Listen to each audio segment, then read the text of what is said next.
David Guiraud, sur l'étape d'après, on a vu Jean-Luc Mélenchon qui demande la destitution du président. Pour vous, la cible, ici, c'est Emmanuel Macron.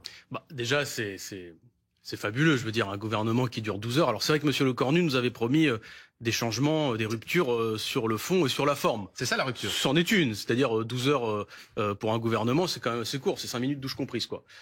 Mais maintenant, ce qui se passe, c'est que j'entends M. Vallée qui dit la dissolution. Nous, on n'a jamais eu peur des élections, donc on y retournera s'il faut qu'il y ait une dissolution. Il y a quand même quelque chose qu'on a tendance à oublier.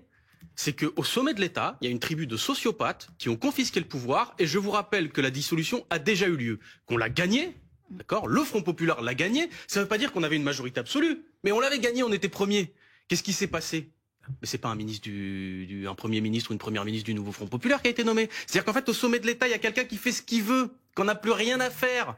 Et la seule solution pour que ça s'arrange, c'est qu'il s'en aille. Parce que Emmanuel Macron est la cause du blocage politique. Et honnêtement, je vais vous dire une chose. Franchement, le retour de Bruno Le Maire, je me demande si c'est pas une provocation directe de sa part pour faire exploser le bloc majoritaire. Parce que maintenant, l'étape d'après, c'est quoi ? C'est d'essayer de filer les clés du camion au RN pour se refaire une virginité politique au centre en disant, regardez, nous on est dans l'opposition et dans un an revenir. C'est ce que prépare Monsieur Attal, déjà. Donc, si on veut que les choses soient faites dans l'ordre, faisons partir celui qui est responsable du désordre. Il s'appelle Emmanuel Macron et c'est lui qui a un programme politique qui, depuis 2017, pille les ressources des Français pour abreuver les grands groupes et les grandes... Allez, dans une seconde,